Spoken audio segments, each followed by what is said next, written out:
안녕하십니까. 지금부터 더불어민주당 혁신기구 제1차 회의를 시작하겠습니다. 저는 오늘 혁신기구 회의 사회를 맡게 된 윤영중 위원입니다. 반갑습니다. 먼저 이재명 당대표의 격려사가 있겠습니다.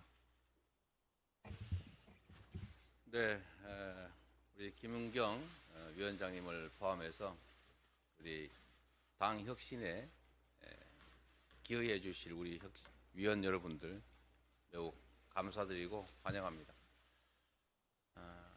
대한민국은 민주공화국이고 민주주의라고 하는 기본적인 체제에서 우리 정당이 가지는 역할과 책임이 매우 큽니다. 우리 더불어민주당이 우리 국민들로부터 충분히 사랑받고 또 인정받지 못하고 있다는 안타까운 현실을 저희가 반성하고 새로운 길, 새로운 민주당의 모습을 우리 국민들께 보여드리려고 합니다. 김은경 위원장님과 위원 여러분들의 많은 노력 부탁드리고, 전에 말씀드렸던 것처럼 우리 더불어민주당은 이 혁신기구에서 논의되고 성안되는 안들에 대해서 전폭적으로 수용하고 이 민주당이 국민 속에 사랑받는 정당으로 거듭날 수 있도록 함께 노력하고 또 최선을 다하겠다는 말씀을 드립니다. 다시 한번 감사드립니다. 다음으로 김은경 혁신기구 위원장의 발언이 있겠습니다. 여러분 반갑습니다. 대한민국은 총체적 위기로 치닫고 있습니다. 경제는 저성장의 늪에 빠질 수 있다는 경고음을 내고 있고 국제질서 재편의 소용돌이 속에서 대한민국은 갈 곳을 잃고 있습니다. 현 정부의 실책으로 경제, 외교, 안보, 교육, 복지, 민생에 이르기까지 혼란이 발생하고 있습니다. 전 세계에서 가장 낮은 출산율은 우리 사회가 지속까지 가능하지 않다는 강력한 신호를 보내고 있으나 정치는 이에 화답하고 있지 않습니다. 남북의 적대와 대립, 기후위기와 같은 예상할 수 없는 위기가 다가오고 있지만 이에 대응하는 정치의 역할은 보이지 않고 있습니다.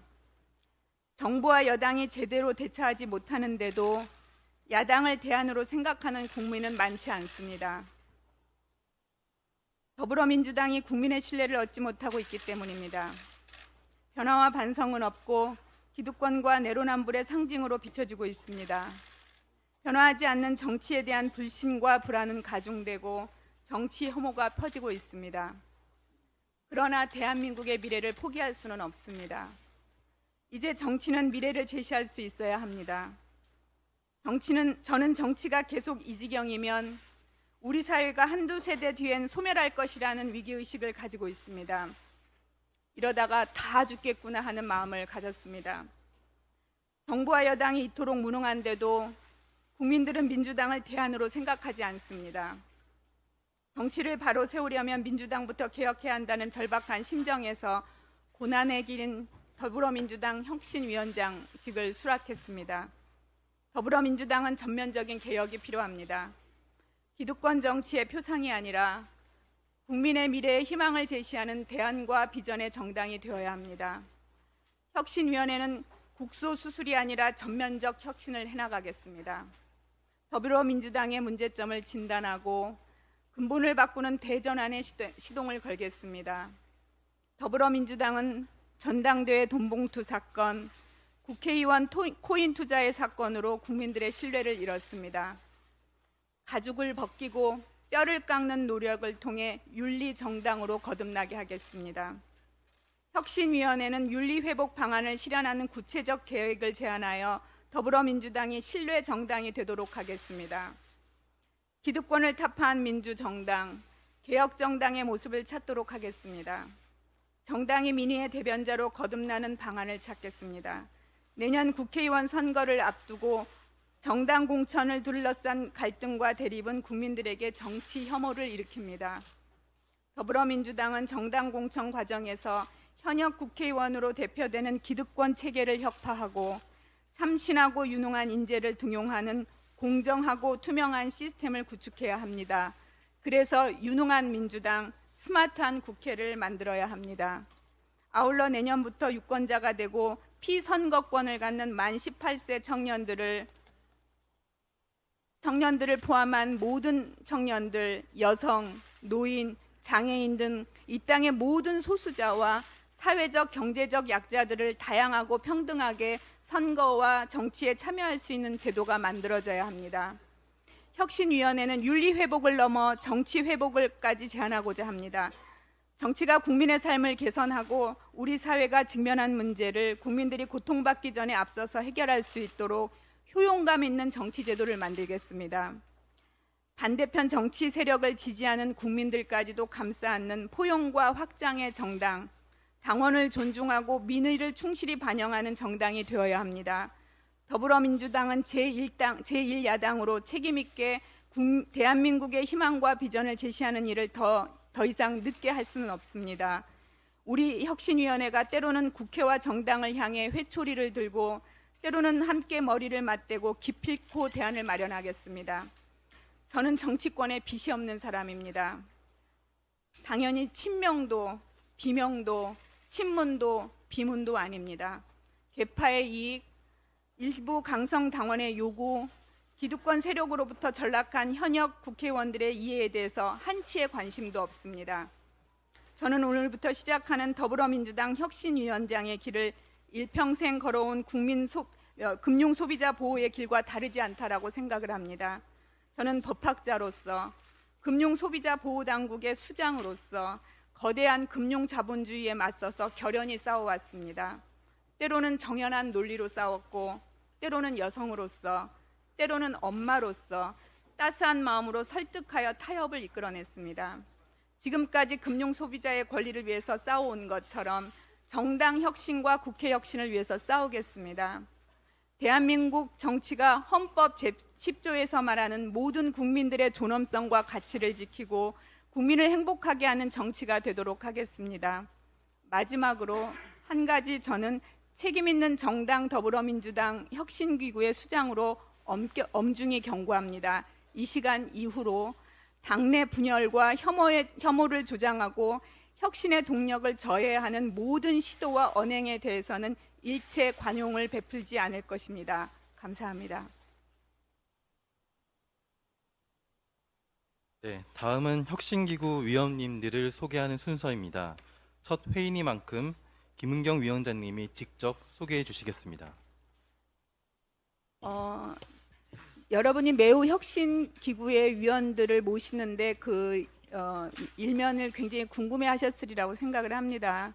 사실 이 안에 있는 분들 일면식이 없습니다. 아주 짧은 기간 안에 온몸을 던져서 모시려고 발로 뛰고 전화 돌리고 했는데 이 안에 우리 차지호 교수님만 면접을 보지 않고 다 면접을 봤습니다. 대면 면접을. 차지호 교수님께서는 어저께 새벽에 우간다에서 돌아오셔서 도저히 저희가 대면 면접을 볼 수가 없었습니다. 그냥 유선으로 어렵게 했지만 아주 훌륭한 분을 모셨다고 생각을 하고 그런 앞에 배경이 있습니다. 김남희 위원은 변호사로서 전 서울대학교 법학전문대학교 임상교수로 활동하셨고요. 오랫동안 인권과 사회복지 분야에서 활동해 오셨고 참여연대에서 많은 일들을 이루셨습니다. 예, 김남희 변호사님 인사드립니다. 네. 윤영준 의원에 대해서 말씀을 드리겠습니다. 다음 세대 정책 실험실 랩 2050 대표이고 전 한겨레 신문 기자입니다. 윤영중 대표는 두 아이의 양육자이자 정책으로 사회 문제에 개입하는 방안을 연구하는 정책 연구자입니다. 많은 일들을 하시리라고 생각합니다. 인사드리시죠. 네. 다음은 서복경 위원에 대해서 설명을 드리겠습니다. 더 가능연구소장이고 전 서강대 현대정치연구소 책임연구원입니다. 연구원이셨습니다. 서 위원에 대해서는 제가 구체적인 설명하지 않아도 정당과 관련돼 있는 부분에 있어서는 학문적인 배경도 많고 실무적인 배경도 많아서 저희들에게 가장 큰 역할을 해주시리라고 믿습니다. 네, 인사 주십시오. 네.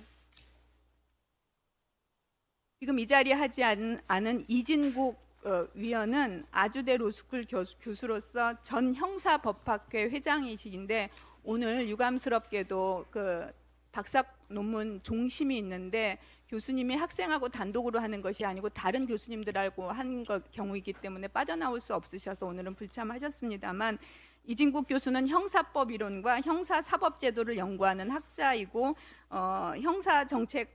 형사법학회 선출직 회장을 역임하셨고 지금 법학전문대학원에서도 이 분야의 강의를 하고 계십니다. 아무래도 형사법적 이론이 저희들한테 좀 필요할 것 같아서 많은 고심 끝에 모셨습니다. 마지막으로 차지호 위원님을 소개해드리겠습니다.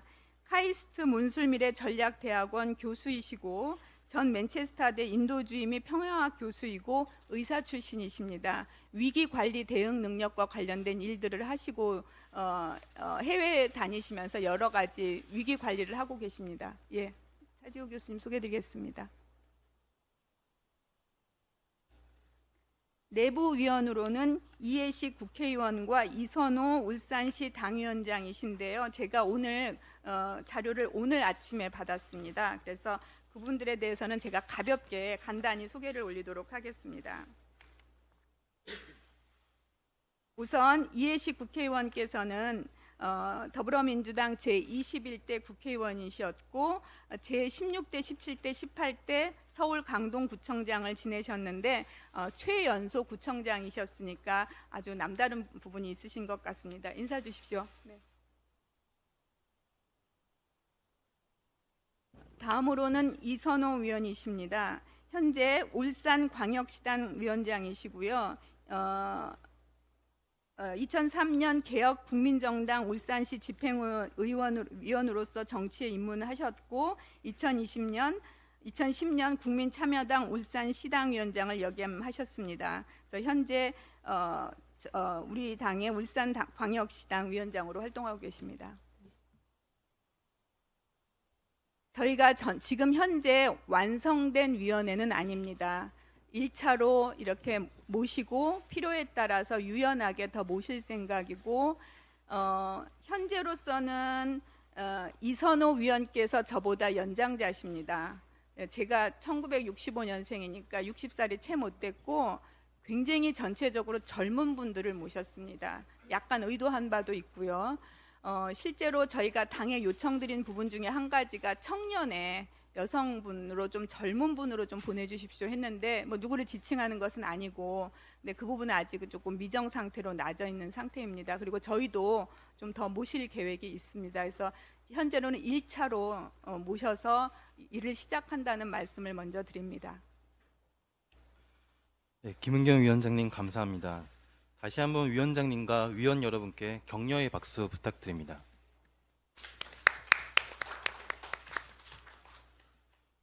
이어서 혁신위원분들의 발언이 있겠습니다. 위원분들께서는 1분 이내로 짧은 인사와 각오 한 말씀 부탁드립니다. 위원장님이 소개해 주신 순서대로 좌측에 앉아 계신 김남희 위원님부터 발언하겠습니다. 안녕하세요. 이번에 혁신위원으로 참여하게 된 김남희 변호사입니다. 저에 대한 소개는 위원장님이 해주셨으니까 저는 가벼운 말씀 드리려고 합니다. 제가 초등학교 5학년 딸이 있는데요. 어제 정치혁신위원회에 참여하게 되었다고 말을 하니까 딸이 엄마 구려 이렇게 말을 하더라고요. 그래서 그냥 웃고 넘어갈 수도 있는 말인 것 같지만 제가 생각해 보니까 지금 정치를 바라보는 국민들의 시선이 딱 그런 것 같습니다. 정치가 우리의 문제를 해결해 주는 곳이 아니라 구리고 지저분한 곳이라는 그런 생각을 하고 있습니다. 저는 아이를 키우고 또 제 문제를 경험하고 또 일하는 과정에서 많은 사회적 약자들을 도우면서 우리 사회의 문제들에 대해서 정치의 역할이 보이지 않는다는 것에 많이 실망했습니다. 제가 큰 힘이 될지는 모르겠지만 저는 정치가 더 이상 구린 것이 아니라 우리의 문제를 직접 이야기하고 해결할 수 있는 공간으로 만드는데 제 힘을 보태고 싶습니다. 감사합니다. 다음으로 좌측에 이선호 위원님 발언이 있겠습니다. 예, 반갑습니다. 울산시당 위원장입니다.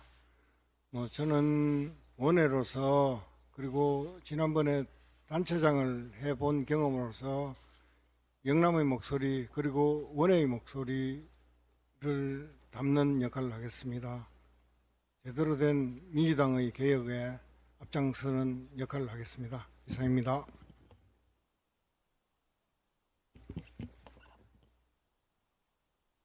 네.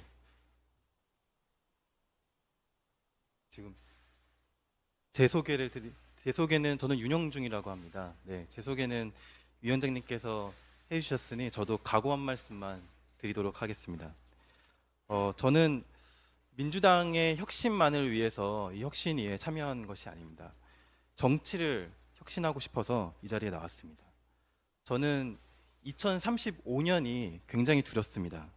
그 해부터 연간 20만 명대 출생아 수가 이제 있었던 코로나 세대가 생산 가능 인구로 편입이 되고 매년 100만 명 넘게 태어난 1970년생이 고령 인구가 됩니다. 국민연금 기금이 그 즈음부터 소진이 시작됩니다. 이게 어떤 문제가 되냐면은 그때부터 국민연금이 쥐고 있었던 주식, 채권, 부동산이 매각되기 시작하는 것입니다. 교육, 복지, 보건의료, 안보까지 모든 면에서 사회 시스템이 붕괴될 위기입니다. 작금의 출산율을 거론하는 것은 아이를 적게 낳는 것이 문제다라는 얘기를 하는 게 아닙니다. 저 또한 두 아이의 양육자입니다. 전 세계에서 유례없는 저출생 추이가 이 사회가 지속 가능하지 않다, 이 사회에 고통받는 사람이 많다라는 강력한 신호를 보내고 있는 것입니다. 저는 그 신호를 수신하고 대책을 마련하는 정치를 원하기 때문에 이 혁신위 기구에 참여했습니다. 민주당이 유능한 정당이 되는 방안을 치열하게 토론해 제시하겠습니다. 감사합니다.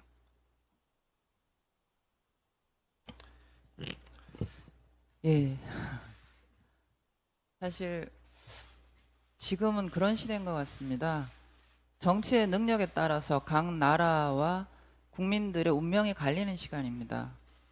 식량도 그렇고요, 에너지도 그렇고, 기후도 그렇고, 산업구조 변동도 그렇습니다. 근데 지금 대한민국 정치가 그 능력을 갖추려면 정당이 바뀌어야 되는데요. 일단 더불어민주당이 지금 시대를 읽고 그런 능력을 가질 수 있도록 하는데 노력해 보겠습니다. 이상입니다.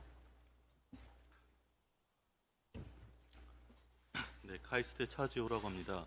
아까 김은경 위원장님께서 말씀하실 때 위기란 단어를 여러 번 쓰셨던 것 같습니다. 그리고 그 위기에 대응해서 증상만을 대응하지 않고 수술을 하겠다는 말씀을 해주셨던 것 같습니다. 저는 이제 인도적 위기 지역, 특히 뭐 기후변화나 팬데믹 혹은 분쟁 같은 지역의 위기 상황들을 진단하고 대응하는 일을 하고 있습니다. 그런 재난적 상황들이 왔을 때 이제 재난 그 자체보다도 그 재난에 대응하는 이제 정치가 실패했을 때 오히려 저는 더 많은 사람들이 죽거나 다치게 되는 것을 목격해 왔습니다. 한국 사회가 사람들마다 다르게 판단할 수 있겠지만 저는 재난적 상황이라고 보고 있습니다. 그리고 앞으로 이제 기후변화 등으로 인해서 재난이 보다 우리에게 일상화됐을 때 이런 위기는 더 우리의 피부로 느껴지게 될 것 같습니다. 그때 이제 민주당이 그런 재난적 상황에 대응하지 못하고 그 대응할 수 있는 역량이 없다는 것은 일종의 민주당이 가진 정책 실패라고 저는 생각을 합니다. 저희는 이번을 계기로 삼아서 이제 현재 문제를 정확하게 진단하고 그 팩트에 기반해서 새로운 의제와 질문들을 던지려고 합니다. 네, 열심히 해보겠습니다.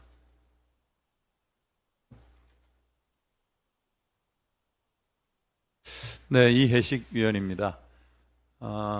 당내 인사로서 그리고 국회의원으로서는 저 혼자인 것 같습니다. 책임이 매우 막중하고 어깨가 무겁습니다. 당과 원내와의 가교 역할을 잘 수행하도록 하겠습니다. 김은경 위원장님 모시고 혁신기구의 그 사명이 잘 감당될 수 있도록 최선의 노력을 다하겠습니다. 그리고 한 가지 덧붙이면은 우리 기자님들 전화 주셨는데 받지 못해서 대단히 죄송하고 앞으로도 또 그럴 것 같긴 한데 하여튼 가능한 한은 열심히 전화 통화 잘 하도록 하겠습니다. 네. 감사합니다. 네, 감사합니다. 위원님들의 적극적인 활동 기대하겠습니다. 이상 공개 발언을 마치고 회의를 비공개로 전환하겠습니다. 회의 종료 후 질의응답을 하는 시간을 갖도록 하겠습니다. 언론인 여러분, 보좌진 여러분의 협조 부탁드립니다. 감사합니다.